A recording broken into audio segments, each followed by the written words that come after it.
Assalamualaikum warahmatullahi wabarakatuh. Perkenalkan, saya Herlina, calon guru penggerak Angkatan 5 dari Kabupaten Nrekang, Provinsi Sulawesi Selatan. Di sini saya akan memaparkan tentang filosofi pendidikan menurut Ki Hajar Dewantara. Menurut saya, ada dua hal yang dikemukakan oleh Ki Hajar Dewantara dalam pemikirannya yang tidak dapat dipisahkan antara satu dengan yang lain. Yang pertama adalah tentang pendidikan, kemudian yang kedua adalah kebudayaan. Menurut Ki Hajar Dewantara, pendidikan adalah tempat persemaian benih-benih kebudayaan dalam masyarakat, di mana pendidikan dapat menjadi ruang berlatih dan bertumbuhnya nilai-nilai kemanusiaan yang dapat diteruskan atau diwariskan. Dan untuk menciptakan manusia Indonesia yang beradab, maka pendidikan menjadi salah satu kunci utama untuk mencapainya. Pendidikan itu baik formal maupun informal menciptakan ruang bagi anak atau murid untuk berlatih secara utuh agar mampu memuliakan dirinya dan orang lain dan menjadi pribadi yang merdeka lahir dan batin. Di mana kita ketahui bahwa tujuan pendidikan menurut Ki Hajar Dewantara adalah menuntun segala kodrat yang ada pada anak-anak agar mereka dapat mencapai keselamatan dan kebahagiaan yang setinggi-tingginya, baik sebagai manusia maupun sebagai anggota masyarakat. Oleh karena itu, pendidik hanya dapat menuntun tumbuh atau hidupnya kekuatan kodrat yang ada pada anak-anak. Ki Hajar Dewantara menegaskan juga bahwa didiklah anak-anak dengan cara sesuai dengan tuntunan alam dan zamannya sendiri. Artinya, cara belajar dan interaksi murid abad ke-21 tentu sangat berbeda dengan anak yang belajar pada abad 20 atau abad-abad sebelumnya, di mana kita ketahui bahwa tantangan setiap zaman itu sangat berbeda. Selanjutnya, di sini saya akan menjelaskan tentang apa itu kodrat alam. Kodrat alam berkaitan dengan keadaan lingkungan di mana anak berada. Di sini saya menganalogikan bahwa di mana jika kita ingin menanam padi, gunakanlah ilmu menanam padi. Jangan menggunakan ilmu menanam jagung sehingga benih itu tumbuh tetap baik, tumbuh kembangnya.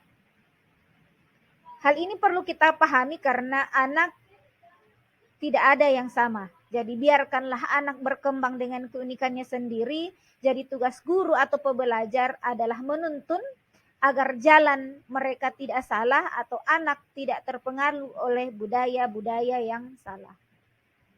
Yang kedua adalah kodrat zaman, di mana kodrat zaman inilah yang tidak pernah statis atau artinya selalu mengalami perubahan, di mana kita ketahui sekarang kita berada pada era industri 4.0. Jadi pendidikan juga harus mengikuti perubahan yang ada. Tugas guru untuk mengikuti prinsip perubahan dengan mengikuti asas 3 kon, yaitu kontinuitas, di mana perubahan yang terjadi tetap harus mengingat identitas asli atau kearifan lokal yang kita miliki. Kemudian yang kedua adalah konvergensi, yaitu perubahan tetap harus menuju satu nilai yang sama, yaitu memperkuat nilai kemanusiaan. Yang ketiga adalah konsentris, yaitu perubahan yang terjadi tetap harus menghargai segala perbedaan yang ada, karena perbedaan itu adalah merupakan hasil ciptaan Tuhan yang harus kita akui.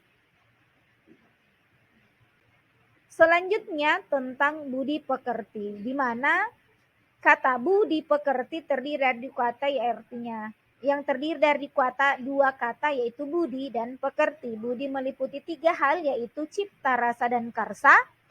Kemudian pekerti adalah tenaga. Guru harus mengajarkan budi pekerti supaya dapat mengembangkan cipta, rasa, dan karsa maupun tenaga pada peserta didik, di mana cipta yaitu memajukan pikiran, kemudian rasa yaitu menghaluskan rasa atau perasaan, kemudian karsa adalah memperkuat kemauan, sedangkan tenaga itu untuk menyehatkan jasmani atau fisik. Hal yang kedua yang tidak lepas dari pemikiran Ki Hajar Dewantara adalah kebudayaan, di mana kita akui bahwa kebudayaan tidak ada yang sama, tetapi tujuannya sama, yaitu memperkuat nilai kemanusiaan. Keberagaman kebudayaan yang berbeda itu harus menjadi kekayaan bangsa dan tetap menjadi kearifan lokal. Kearifan lokal daerah Indonesia sejalan dengan pemikiran Ki Hajar Dewantara dan harus dilestarikan agar tidak tergerus oleh masuknya budaya dari negara-negara barat yang mungkin saja tidak sesuai dengan nilai-nilai Pancasila. Ada beberapa nilai yang sesuai untuk dilakukan di lingkungan sekolah seperti budaya gotong royong. Kemudian ada budaya permisi atau budaya tabe dalam bahasa Inrekang. Kemudian religi yang saya contohkan di sini adalah kegiatan sholat berjamaah. Walaupun di sekolah juga banyak kegiatan seperti literasi Al-Quran. Selanjutnya tantangan. Tantangan ini muncul di sekolah ketika pengembangan yang dilakukan di sekolah ini melupakan asas trikon seperti perencanaan pengembang di sekolah tidak berkelanjutan atau tidak berkesinambungan karena berubahnya kepemimpinan di sekolah sehingga melupakan identitas atau kearifan lokal di sekitar sekolah. Kemudian yang kedua adalah perubahan kemajuan teknologi dan informasi yang sangat cepat tidak diikuti oleh perubahan pola pikir stakeholder di sekolah. Kemudian yang ketiga, sering kita langsung mengadopsi teori ataupun metode pembelajaran secara langsung tanpa melakukan penyesuaian terlebih dahulu dengan kondisi sekolah ataupun peserta didik kita. Adapun solusi, di sini saya mengambil dua solusi, yaitu perencanaan pengembang di sekolah harus melibatkan seluruh unsur di sekolah dan sekolah harusnya mempunyai master plan yang tertuang dalam RKJM. Kemudian kepala sekolah dan guru harus mengikuti dan mempelajari kemajuan pendidikan dari mana saja dan kapan saja. Sekian dari saya, terima kasih. Assalamualaikum warahmatullahi wabarakatuh.